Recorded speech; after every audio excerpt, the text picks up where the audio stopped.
I, 34F, have been married to James, 36M, for 12 years. We have a daughter Helen, 10F. My story goes back to when I lost my parents in a car accident at 18. My brother Robert, 32M, was only 16 then. With no close relatives willing to take us in, I became his legal guardian. I dropped out of college where I had just started my freshman year and took 2 jobs, one at a diner during the day and another at a convenience store at night. We struggled, but I made sure Robert finished high school and even went to college. Robert has always been protective of me, probably because he saw how much I sacrificed for him. I practically lived on coffee and 4 hours of sleep for years to make sure he had everything he needed. He would try to help by doing odd jobs after school, but I wanted him to focus on his studies. I met James when I was 22 at the diner where I still worked. He was a regular customer, always ordering the same breakfast, black coffee and blueberry pancakes. He was a junior associate at a prestigious law firm, charming and successful. He would leave generous tips and always had a kind word for everyone. After 2 months of daily visits, he finally asked me out. Robert was instantly suspicious when I introduced them. James seemed perfect, too perfect, according to Robert. He pointed out how James would subtly put down my job, suggesting I could do better if I went back to school. But James would then say he liked me just as I was. Robert said this was manipulative, but I was too smitten to see it. We got married after 2 years of dating. Robert was my man of honor, though he later told me he almost objected during the ceremony. He noticed how James had gradually isolated me from my few friends, always finding subtle faults with them. But I defended James, saying he was just looking out for me. The early years of marriage were good. James encouraged me to take a part-time office job at his law firm, though he was clear he didn't want me going back to college. He said one career-focused person in the family was enough. When Helen was born, he insisted I quit to be a full-time mom. I agreed, thinking it was best for our daughter. Over the years, Robert maintained a close relationship with Helen and me, but kept his distance from James. He would take Helen out every weekend, teaching her to ride a bike, helping with her math homework, and being the fun uncle she adored. James would make passive-aggressive comments about Robert trying to play dad, but never directly confronted him. Last month, Robert's behavior changed. He started calling more frequently, asking detailed questions about James' schedule. He wanted to know if James really worked late every Thursday and Friday, if he actually had weekend conferences, and if I ever checked his credit card statements. I found his questions odd but assumed he was being overprotective as usual. James had been working longer hours at his firm, saying they had a major corporate case. He would come home late smelling of cologne, which he explained was from client meetings at upscale restaurants. I noticed new charges at high-end stores on our credit card, but he said they were gifts for clients. I trusted him completely. On Christmas Day, we hosted dinner at our house. Robert arrived early to help me cook, though he seemed tense. James texted that he had to stop by the office first to handle an emergency. When he finally arrived 3 hours late, Robert was already agitated. As James walked in wearing a new suit I had never seen, Robert confronted him in front of everyone, my in-laws, Helen, and some close family friends. He pulled out his phone and showed us dozens of pictures. James entering a hotel with a young woman. James kissing her in his car. James shopping with her at the same stores where he claimed to buy client gifts. Robert explained that his college friend had seen James with this woman multiple times at restaurants across town. Concerned, Robert hired a private investigator who tracked James for a month, documenting his affair in detail. James tried denying it at first, claiming the woman was a client. But when Robert played an audio recording of them in the hotel lobby clearly being intimate, James' facade cracked. He admitted to a 6-month affair with his colleague Angela, but claimed it meant nothing. Helen, who had been quietly watching everything unfold, burst into tears and ran to her room. I stood frozen, unable to process what was happening. Robert lost control and punched James, knocking him into our Christmas tree. My father-in-law tried to restrain Robert while my mother-in-law started screaming that I needed to control my violent brother. My in-laws quickly shifted to damage control mode. They said all successful men occasionally strayed, and I should be mature about it.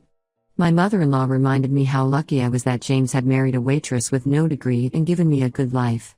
She said I owed it to Helen to keep our family together. This enraged Robert further.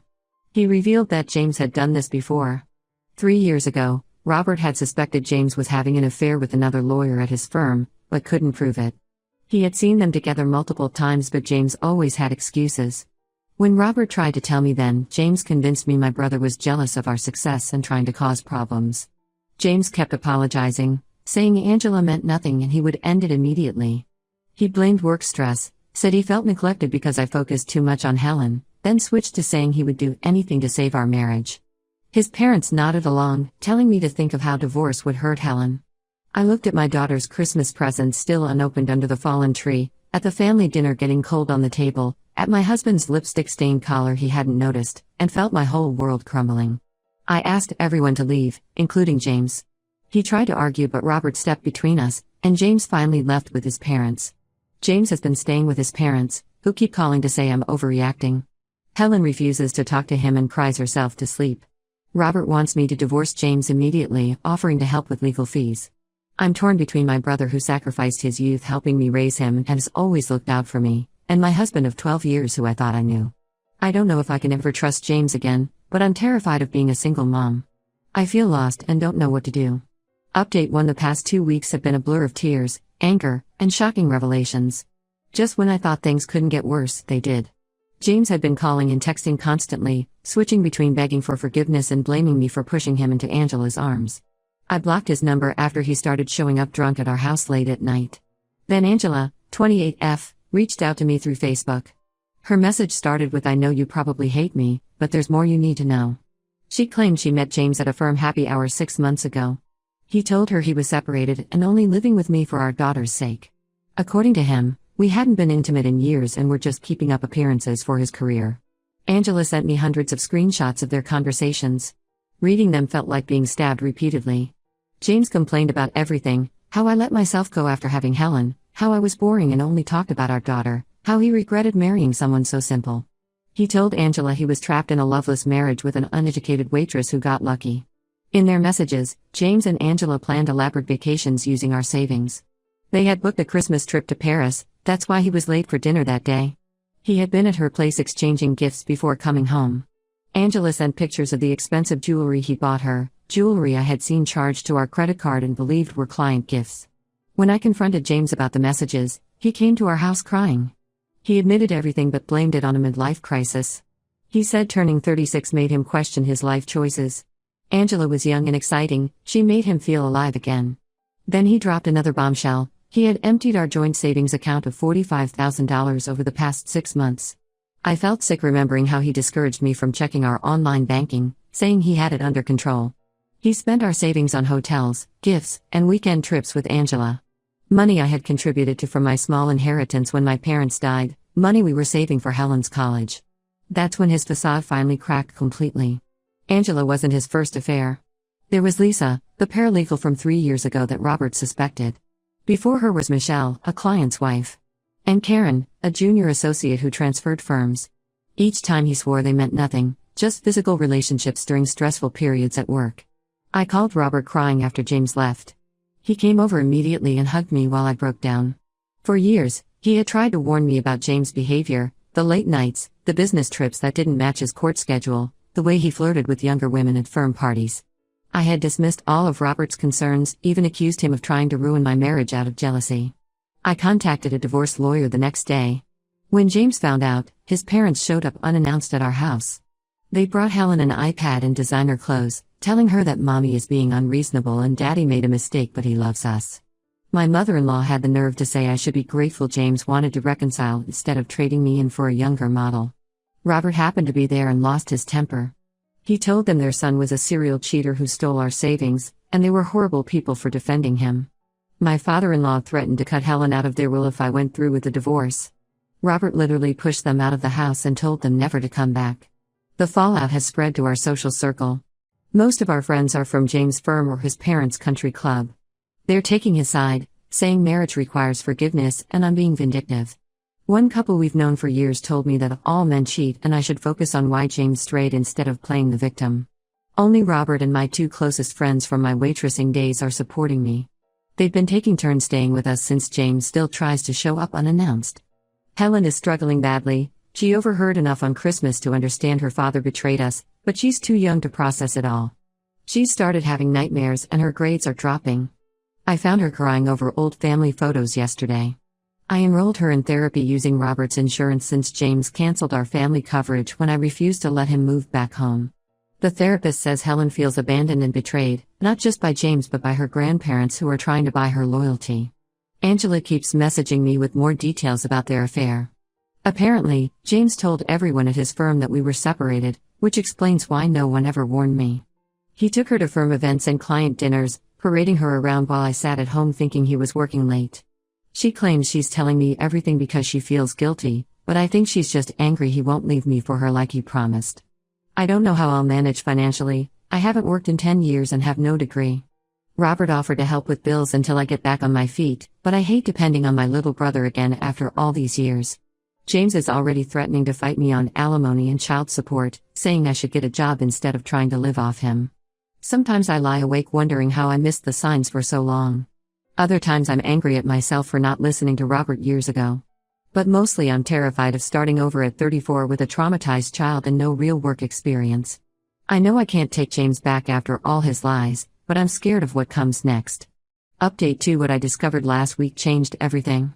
I was going through old financial documents for the divorce when I found something strange.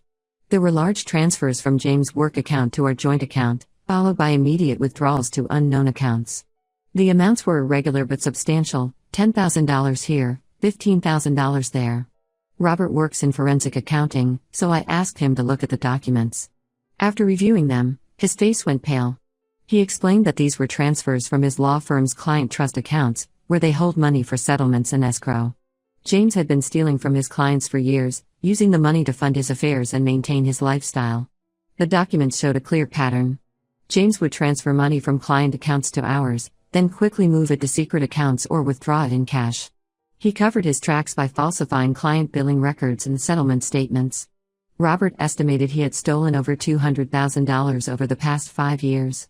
This explained how James afforded all those expensive gifts and trips with his mistresses on a junior partner's salary. It also explained why he panicked when I mentioned hiring a forensic accountant for the divorce. He wasn't just worried about hiding his affairs, he was hiding criminal activity. Robert helped me document everything and we anonymously reported it to the State Bar Association. Within days, James was suspended pending investigation. His firm conducted an emergency audit and found even more discrepancies. They fired him immediately and reported him to the police. James showed up at our house in a rage, accusing me of ruining his life. He looked nothing like the polished lawyer I married, his shirt was wrinkled, he hadn't shaved, and he reeked of alcohol. He screamed that I had no proof he took the money, that I was just bitter about the affairs. Robert recorded everything from our security camera. His parents arrived an hour later with their family lawyer. They offered me $100,000 to withdraw the bar complaint and sign a non-disclosure agreement. When I refused, they switched to threats. They said they would fight for full custody of Helen, claiming I was an unstable mother who coached my brother to create false evidence against their son. What they didn't know was that Helen was upstairs and heard everything.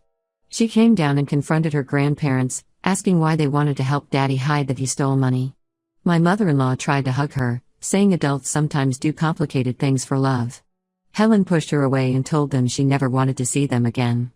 The next day, James' firm sent letters to all affected clients admitting the theft. Some clients were elderly people whose retirement settlements James stole. Others were children's trust funds he drained. His colleagues who defended his affairs suddenly went quiet when they realized he had stolen from their clients too. James is now facing disbarment and criminal charges. His lawyer advised him to take a plea deal, but his parents are pushing him to fight the charges.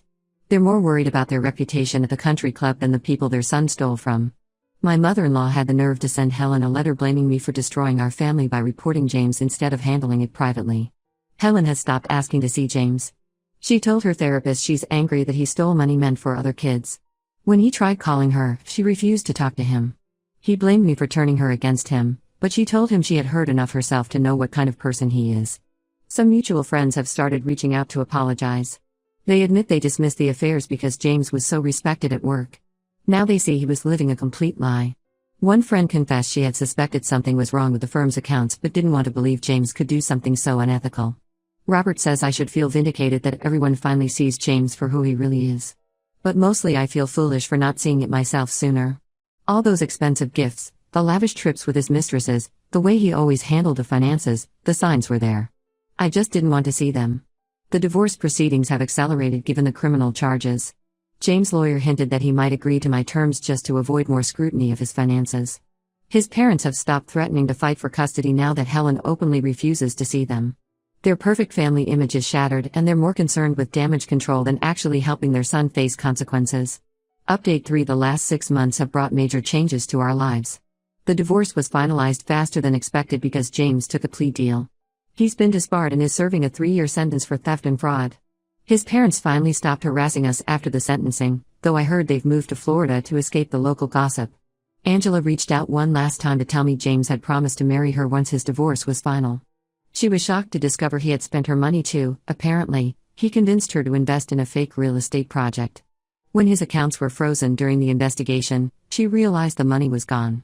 She's now one of many victims named in the criminal case against him. Helen sees James once a month at the prison, but only because she chose to. Her therapist helped her understand that she can love her father while disapproving of his actions. She's doing better in school now and has started playing soccer again. The nightmares have mostly stopped. Robert bought the house next door to us when it went up for sale. He says it's a good investment, but I know he did it to help us feel safer. He's been amazing through everything, helping Helen with homework, teaching her to change bike tires, being there when she needs to talk about James. Most of our old friends disappeared after James' arrest, but the few who stood by us have become like family. My former manager at the diner offered me my old job back while I take classes. I started community college last month to finally finish my degree. Helen tells everyone how her mom is in college too, and seeing her proud of me instead of embarrassed means everything. James' firm offered settlements to his victims, which means they know about his crimes but can't discuss them publicly. Several of his former colleagues have apologized to me.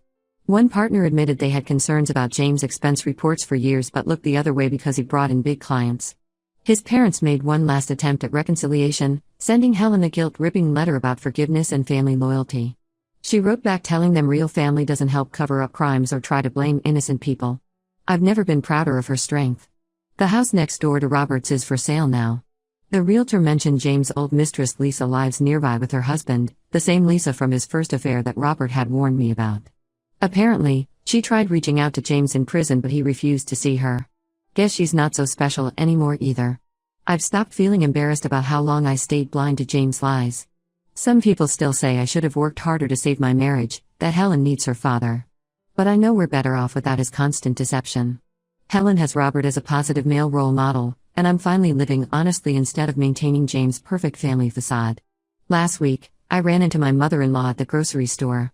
She looked old and tired, nothing like the polished society woman who used to criticize my housekeeping. She tried to avoid me but Helen walked right up and asked if she was still helping bad people hide their crimes. My former mother-in-law left her card and hurried out. Helen just shrugged and said she likes our new family better anyway. We're not fully healed, but we're getting there. Some days are harder than others, but at least we're facing them with honesty.